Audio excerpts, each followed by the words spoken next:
Morning. It's kind of a brisk morning this morning. Not cold by any means, but a little chilly. Rained a bit last night. We had on and off a few times. Now we're up. Pretty cloudy this morning. I'm going to do a little more exploring in the woods here. Make some coffee first though, because that's the first thing needs to be done. And then we're going to see what's around. As you can see, the water's boiling now. Then we're going to whip up some ham and eggs. We've got some rain coming, so we're hoping to beat the rain. The eggs today, I don't know if you've seen another one of my videos, we talked about these, but we're going to use the Ova Easy egg crystals. And I don't know if you've ever tried these. They're powdered eggs, but these are by far the best tasting powdered eggs we've ever had.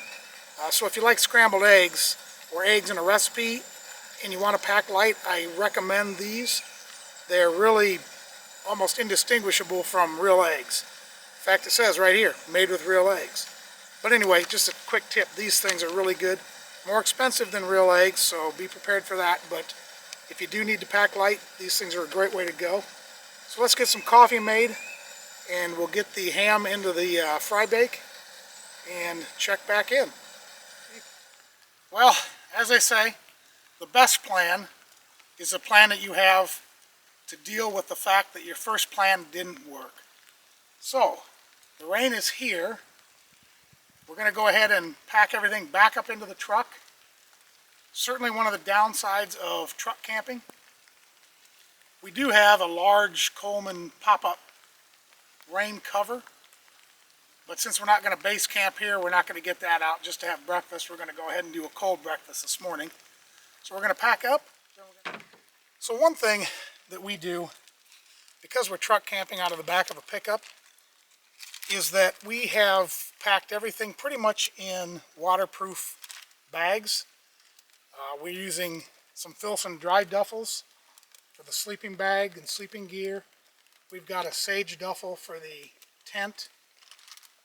Most everything, again, waterproof. Alu boxes. So we're just trying to get the stuff that can get wet put away before the rain really starts coming down. And adapting and improvising. You know, and one other thing that we do have is, even though we're not in some distant remote area here, we do not have, well, we have very spotty cell service. So loading a radar, loading the weather with the cell is not working well. We do have a Garmin InReach that does have weather on it.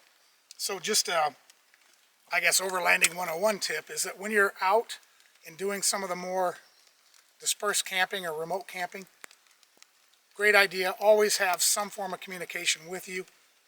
Make sure that if you're packing in the back of a truck or something like that, you have a way to protect your gear from water.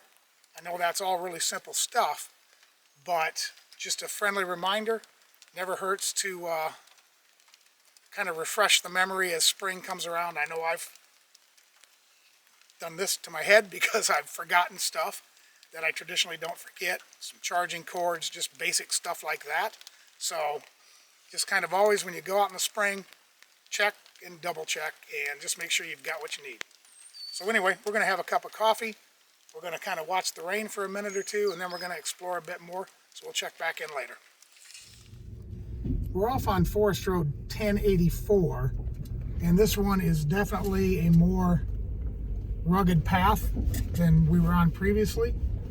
It's quite fun to drive on, but it's certainly a more challenging path. Not super technical, but a lot more rocks, a lot more washouts, just a lot more fun road to be on. So if you're out in this neck of the woods, 1084 if you're looking for kind of a fun road to drive on.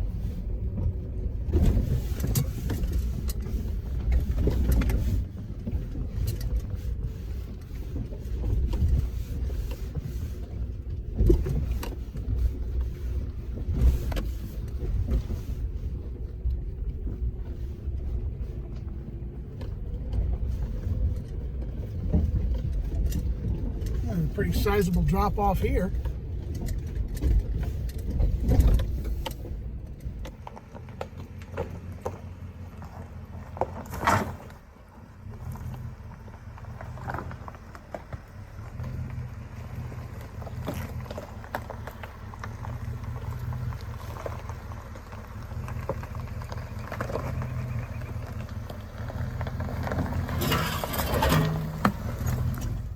Well, that was the first time that we caught the tailpipes on this truck since 2010 out in Moab, so that was a pretty good drop off there.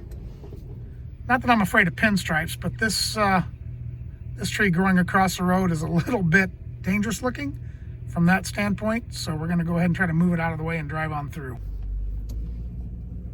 Looks like we're just coming to the end of Forest Road 1084, Ashley Road, or as I'm going to call this thing, the Pinstripe Highway. It was really a fun road to drive on, but the overgrowth is tremendous. So if you've got a new vehicle, something that you're really proud of the paint job, I would avoid this one like the plague. We had to move a lot of branches. That was quite the trail. It was fun to drive, but the overgrowth, again, pinstripe heaven.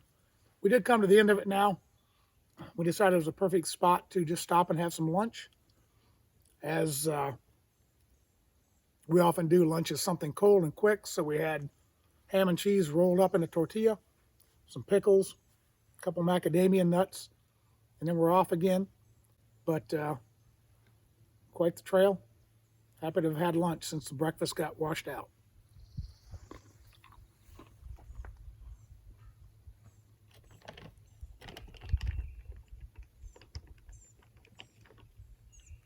We're at the Richland Creek area, part of the National Forest.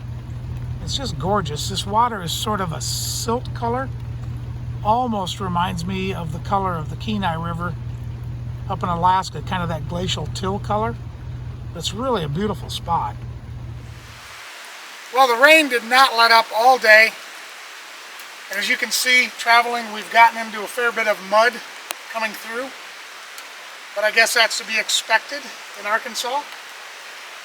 We found ourselves a phenomenal little location, dispersed spot right along the creek. This is Richland Creek, and we are parked alongside the road that goes down to the Richland Creek campground of the U.S. Forest Service. But we are not in the campground, we are in a dispersed site. We've got a spot right next to the creek. It's beautiful. Come on down, I'll show you how nice it is. We've also, because we will be spending some time in the rain today, we have set up our Coleman tent. So this is the first time we've got to use this thing. Working great so far. We're going to chill out inside the tent, cook dinner. As you can see, we've broken out the most important stuff now.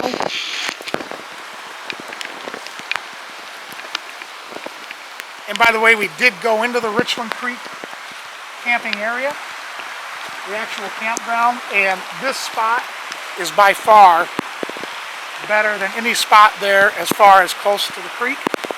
No bathrooms or anything like that, obviously, but this spot is great. So we'll come on down. If you can see, we've got some really nice riffles to give us some nice ambiance tonight as we sleep. We're just going to sleep in the truck, which is what we did last night.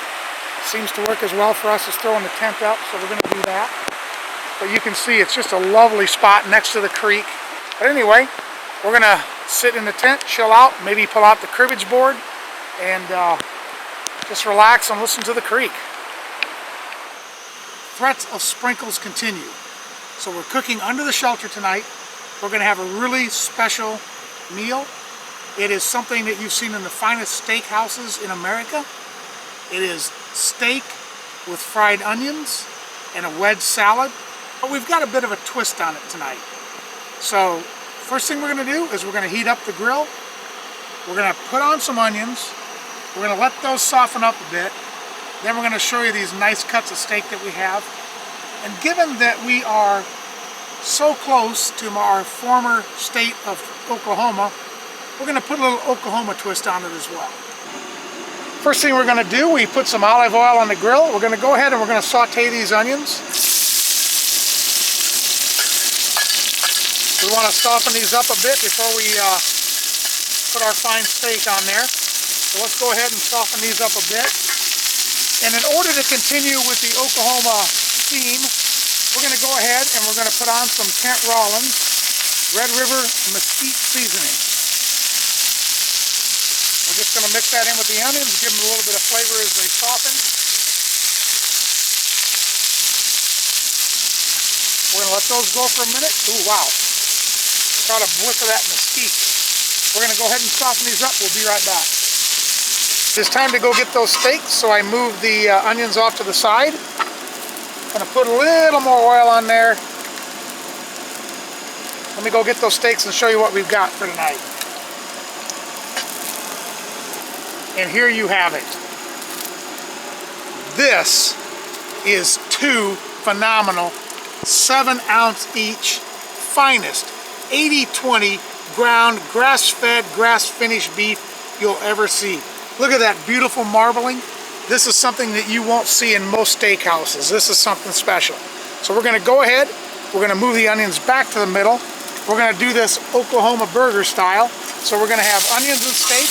We're going to go ahead, throw some onions back in the middle.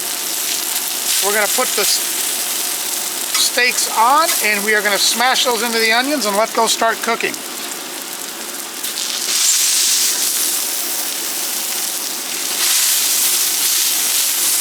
All right, let's let those cook for a little bit.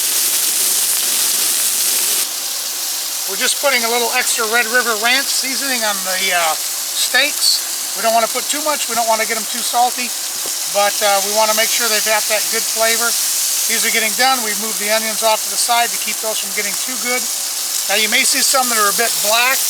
You might say they're burned. I say those are just perfectly caramelized. Our beautiful steak and onions is done. We're going to pair that with a wedge salad.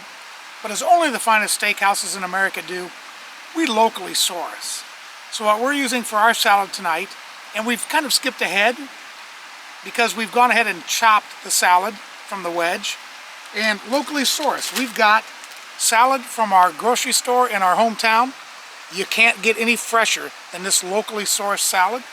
And to top it off, we have homemade blue cheese dressing made with our Iowa native Maytag blue cheese, which is the finest blue cheese in the world as far as I'm concerned. So we're going to go ahead and make our salad. We're going to eat this lovely steak, and we're going to have a fine dinner. And to top it off, I think I'm going to use a little Cholula green sauce.